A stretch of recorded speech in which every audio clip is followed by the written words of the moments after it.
A Rádio USP apresenta Programa Universidade 93,7.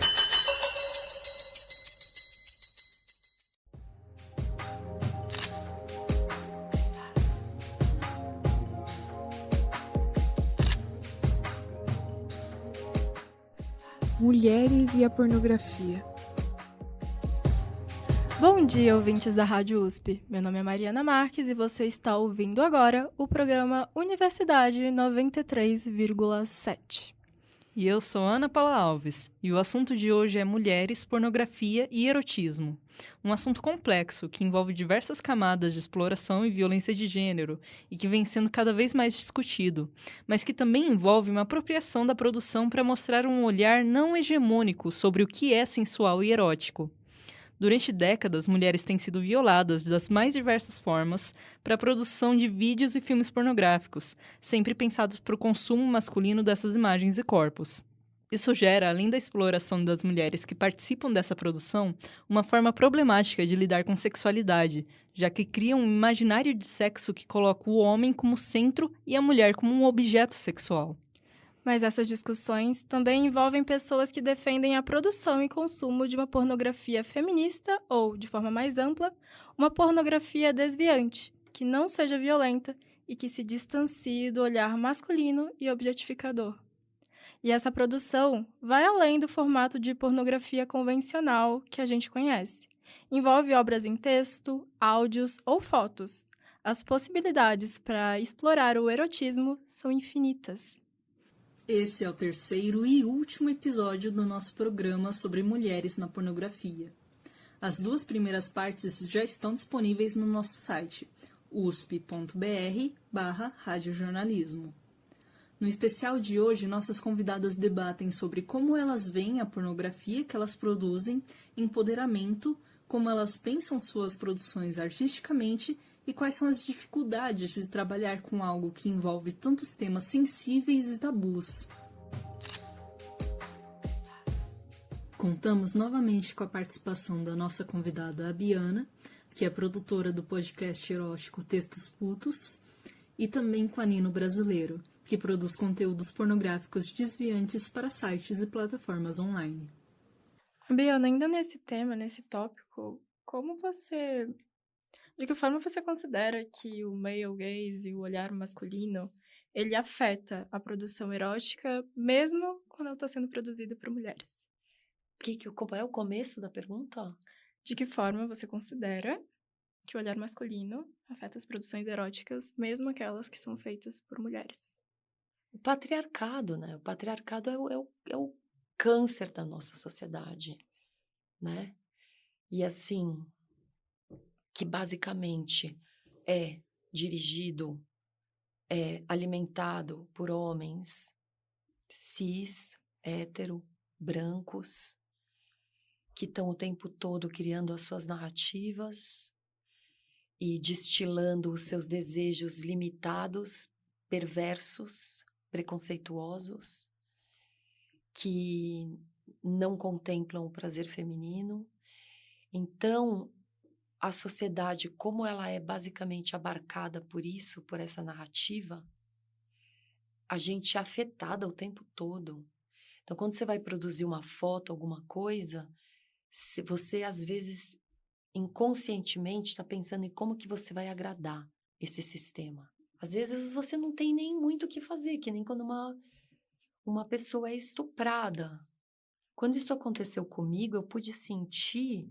E olha que aconteceu, eu já estava, já estava lá com os meus 45 anos, achando que eu já estava entendendo tudo.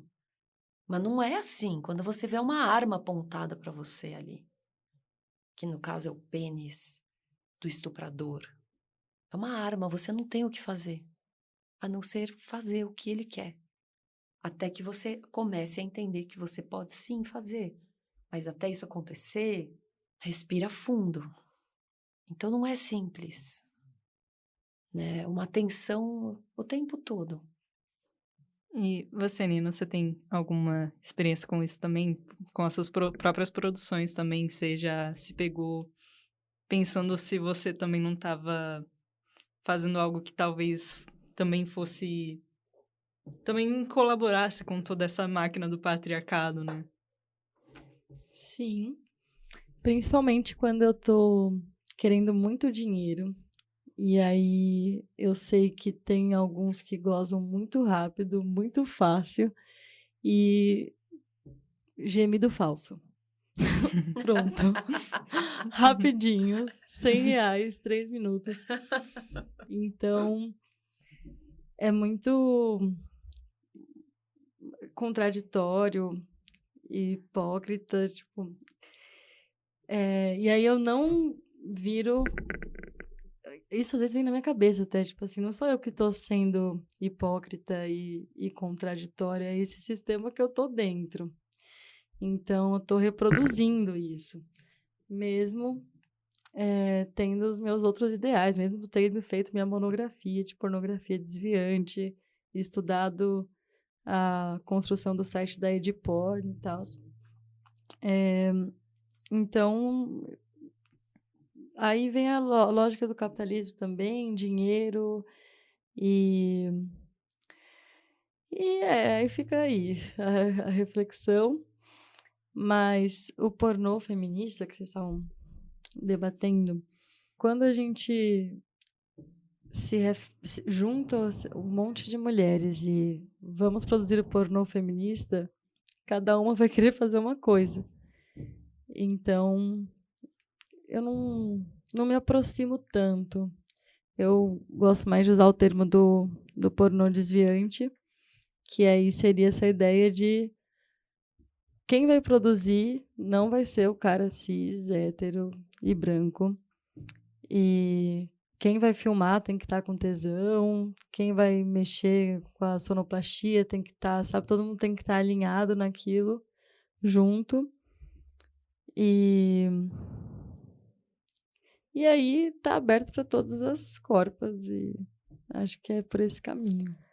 Ainda pensando nesse tópico e nesse tema, você acredita que esse pornô desviante, como você nomeou ele é capaz de produzir o empoderamento das pessoas que fazem? Sim, eu acho que sim.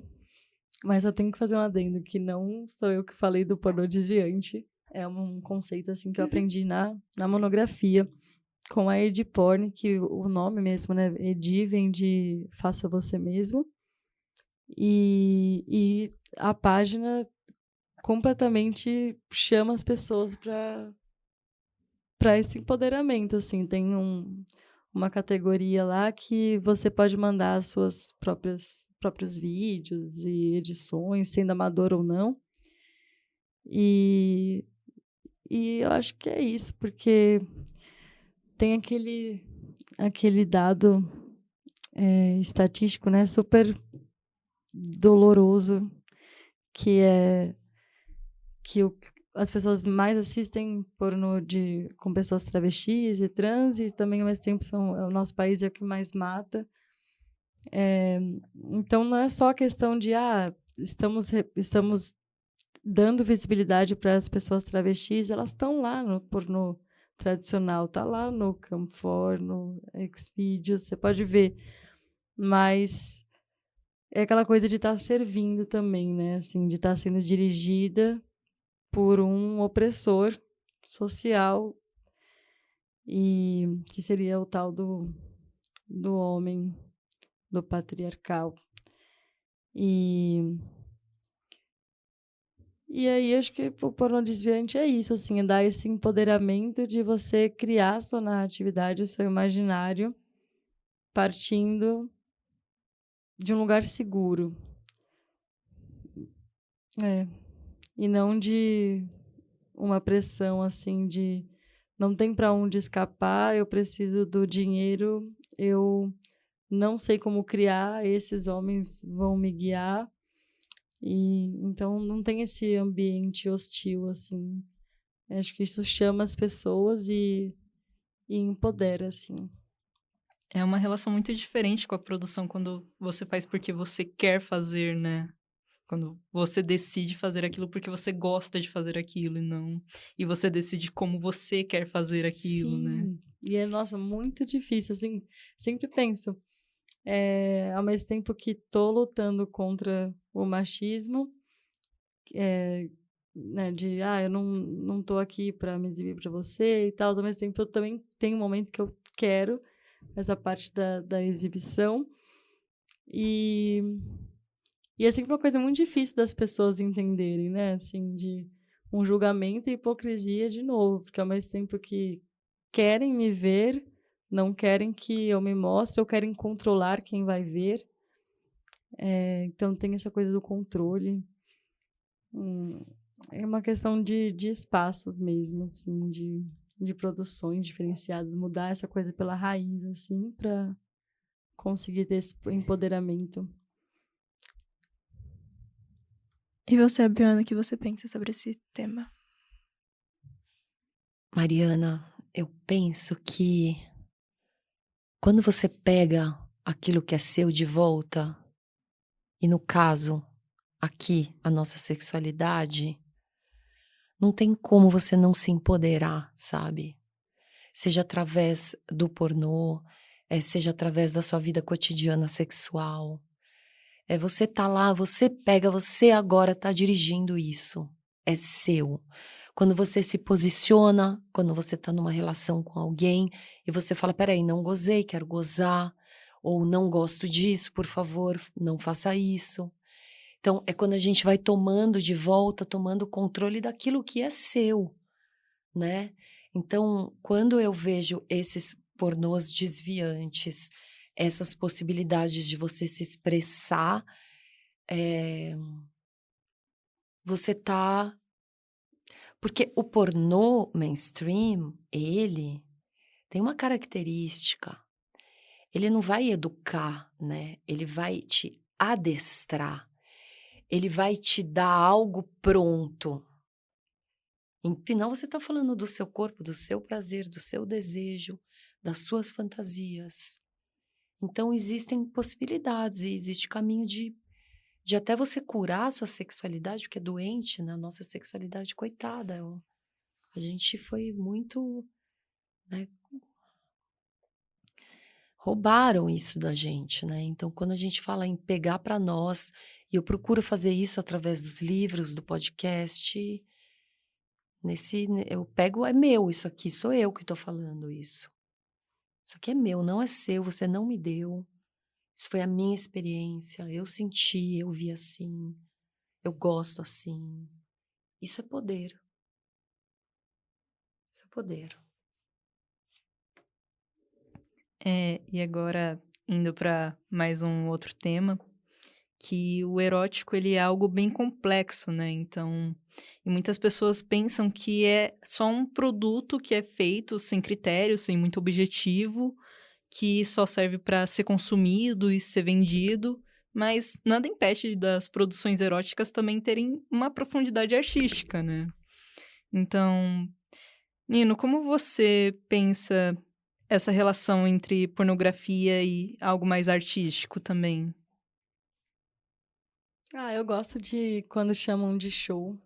Vai ter um show da Jamine Dave, que é o nome que eu uso, nessa parte da pornografia. E gosto muito quando as pessoas falam, usam esse termo de show. Eu acho que tá muito ligado, porque, não sei, eu tenho todo um cuidado, assim, estético que que é meu. Não sinto que eu tô fazendo de forma, sei lá, muito preocupada, assim, nossa, o que a pessoa vai achar? E tá uma coisa que eu me divirto fazendo.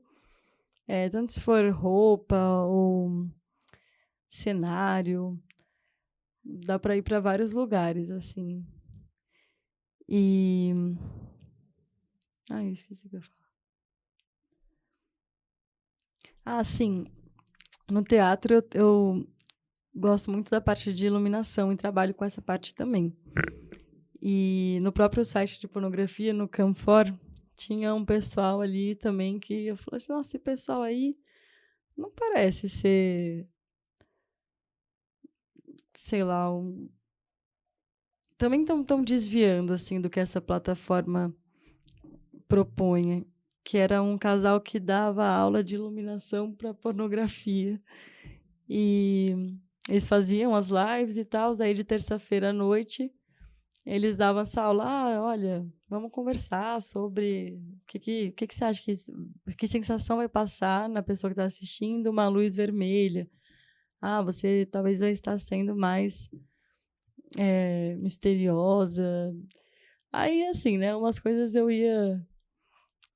não absorvia tanto, porque aí também sentia que tinha algumas armadilhas, assim, de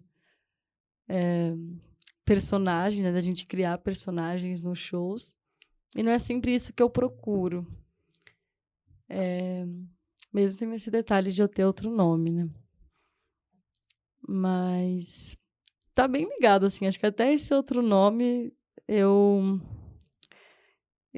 uso ele, assim, como uma drag queen, talvez. Um nome que carrega uma bagagem, um significado da minha vida. E também se expressa assim de forma artística. Se vocês forem ver os vídeos da Ed Porn, tem um cuidado assim com ângulo de câmera e figurino e diversas formas assim de criar. Então, bem cinematográfico. Bem legal. E qual a sua experiência com isso também, Abiane? Não, primeiro aplausos aí de Porn, né? Eu Sim. acho maravilhoso, eles têm um bom gosto. É incrível. Agora eu tenho uma coisa que veio junto com, que veio despertando, né? Essa coisa de querer ir pelo viés da sexualidade, que foi a arte erótica. Que foram as ilustrações eróticas, que veio bem antes, talvez veio antes de eu começar a escrever, veio antes de eu começar a fazer meus rolês, né? Quando eu comecei a entrar em contato com o Milo Manara, o Egon Schiele, que tem coisas, Schiele, não sei falar o nome dele direito, eu acho, Schiele ou Schiele, vários. Então, quando eu penso em sexualidade, em erotismo, eu quero colocar a arte junto. E nos meus 2 primeiros livros tem ilustração erótica, que eu acho que é uma forma de expressar sexualidade também, além das produções, né, tipo Ed Porn e tal, mas se a gente pode trazer a ilustração erótica, e hoje a gente vê, por exemplo, muito no Instagram isso, né? Muitas pessoas desenhando erótico. E os meus 2 primeiros livros eu fiz questão de trazer paralelo ao texto, a imagem, o desenho, né, a arte. O terceiro livro, que é o Manual do Sexo Anal, eu não trouxe porque é um manual ali, ficou uma coisa mais voltada mesmo para explicar o passo a passo, as coisas do sexo anal. Mas eu sou suspeita para falar, se eu posso juntar arte e erotismo, porque vamos combinar, lindas, os pornô mainstream são cafona demais. A crise é sobretudo estética. De quem é essa frase? Eu nunca lembro. Eu o também autor. não. Mas é feio demais, gente. Quando não é cafona, é um não cuidado que não tem como, porque tá vindo de um lugar de desamor, de um lugar de não cuidado, de zero empatia. Então não podia ser diferente, né? Trabalhar com conteúdos eróticos é um grande tabu na nossa sociedade. Nino, como você acha e vê que o preconceito afeta a vida das pessoas que trabalham com a pornografia?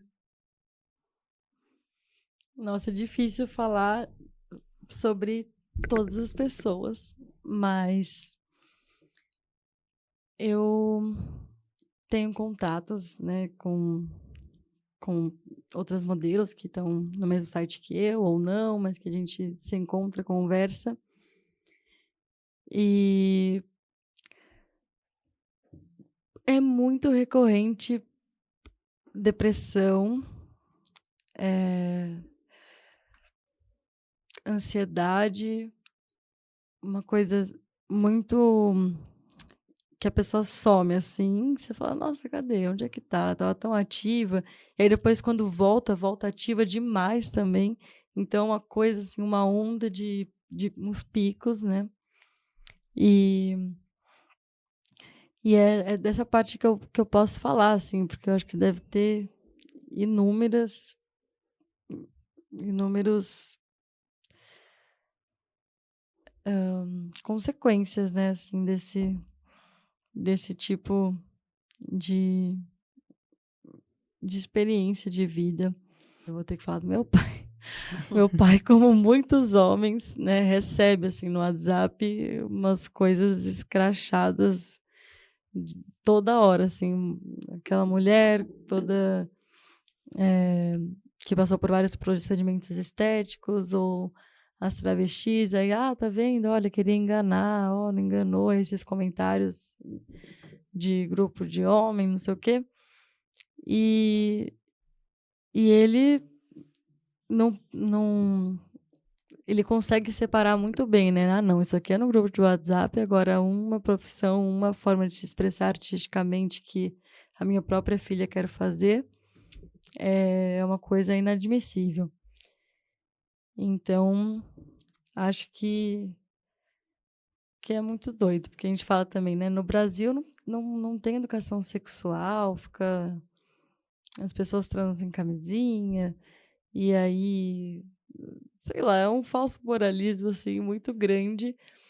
E também pensando que tem uma educação sexual, né, que é educação entre 50 aspas, porque na verdade, essa educação vem da pornografia dos sites mais populares. E aí essa educação que não é uma educação, mas sim uma coisa que tá lá para você ver e aí você vai imitar. Uma coisa limitada, limitante.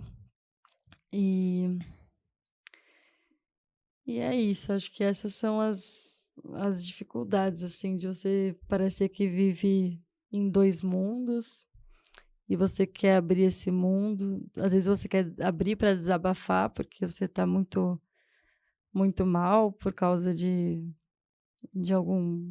alguma relação que você teve com algum cliente que ficou muito pesado psicologicamente, ou às vezes até questões de saúde, né, físicas, assim, que você não consegue falar para o médico o que aconteceu realmente com você, porque aí você já vai ser marginalizada, porque você trabalha com isso, porque você fez isso, fez aquilo. Então, acho que é mais ou menos isso, assim, se você é uma super artista pop, você pode estar lá seminua em todos os lugares. E aí a gente vai querer reproduzir isso, e aí, tipo assim, não, peraí, mas você não é ela, mas você. Muitas opiniões em volta disso. E quais considerações você tem sobre isso também, a Biane? Não é brincadeira, não é um trabalho simples, eu acho. Ele vai demandar que você tenha ali um psicológico bem trabalhado, sabendo que você vai cair várias vezes, sabendo que sim, às vezes tem situações que você vai se machucar e entender bem esse lugar do autocuidado, sabe? Até onde, quais são os seus limites e não saber que você é diferente da outra pessoa, porque às vezes você quer fazer porque a outra pessoa fez, só que talvez você não esteja preparada, né? Aquela história que a gente estava falando, por exemplo. Porque o sexo, eu vejo, né? O sexo, primeiro, é o motivo da gente estar aqui conversando, por exemplo, né? A gente só está aqui hoje porque um dia alguém transou. Provavelmente a mami não gozou, o papi gozou, mas a gente está aqui, né? Nascemos de uma relação sexual. Então eu vejo o sexo como o nosso fundamento, a nossa base, né? Ele está lá nos alicerces do negócio. Mas o que era para ser uma coisa natural, bela, não é. É uma coisa muito mal resolvida. E não só no Brasil, né? Eu acho que tem países que lidam de forma mais livre, mais interessada no assunto, de querer realmente olhar, educar, trazer luz àquilo, mas é um tabu, é um assunto tabu, embora seja muito natural, seja o que acho que é o mais natural que a gente tem. Mas não é. Eu vejo, por exemplo, pessoas que têm vagina que nunca encostaram nas suas vaginas. Tem um muro entre ela e a mão dela. Porque não existe isso. Você não pode fazer isso. E são muitas. Então, você vê umas coisas realmente muito tristes, né? Esse negócio que a gente tem aqui, a clitóris, que é um diamante, né? A gente estava falando também, a Ana estava me explicando umas coisas de um texto que ela escreveu sobre clitóris, coisa mais linda do mundo. Você tem esse diamante entre as suas pernas e muitas pessoas nem tocaram. Então a gente vê que lugar que a gente está começando. Somos infantis sexualmente, somos limitados, a gente tem medo de sexo. Então, eu acho muito legal, em primeiro lugar, qualquer empreendimento que você vai fazer nesse sentido, de se experimentar, de se expressar dessa forma, tá valendo, para a gente poder ir quebrando esses tabus. Mas, na minha família, por exemplo, sempre ficou muito claro tudo que eu fiz, assim, muito nítido, na verdade. Mas eu percebo que ninguém quer falar comigo sobre isso. Ninguém. É uma coisa que todo mundo sabe, mas assim, como se não existisse. Eu já tentei reclamar, de falar, às vezes eu quero contar para vocês, se a gente tá no encontro, alguma coisa que aconteceu comigo, e eu não posso falar, porque vocês não me dão essa abertura. E é muito louco, né? Porque a família é aquele lugar que fala que te ama incondicionalmente, mas são aqueles que, talvez, com as suas exceções, óbvio, que não vão abarcar aquilo que é mais importante para você. Essas coisas aí você compartilha com seus amiguinhos. Agora, aqui, você só vai falar até aqui, porque a gente não suporta. Porque a gente não suporta falar de sexo. Porque a gente não suporta. Eu percebo, eu sempre fui a maldita. Porque você já deve ter percebido que eu quero falar. Eu quero falar que eu me masturbei, eu quero falar que eu transei, eu quero contar. Tanto que eu abri um podcast para contar, fiz os livros para contar. Pelo prazer que eu tenho nisso. Em falar, em explicar, em me expor desse jeito. Mas, aparentemente, ninguém quer ouvir. Então, é louco. É toda uma questão de vocês terem que ficar em silêncio sobre algo que vocês não queriam estar em silêncio sobre, né? Que é importante para você. Bom, acho que aqui a gente pode já ir finalizando esse programa. E a gente gostaria de agradecer aos ouvintes que acompanharam todo esse debate, principalmente também a presença de vocês aqui. Contamos com a participação da nossa convidada, a Biana, produtora do podcast Textos Putos. E também contamos com a participação da Nino Brasileiro, que produz conteúdos pornográficos desviantes para sites e plataformas online. O programa de hoje foi mediado por Mariana Marques e Ana Paula Alves, e roteirizado por Audrey Olegário e Ana Paula Alves, e edição de Matheus Nascimento.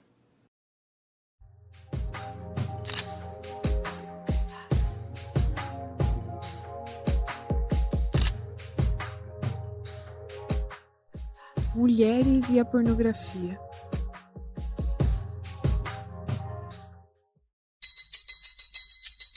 A Rádio USP apresentou Programa Universidade 93,7.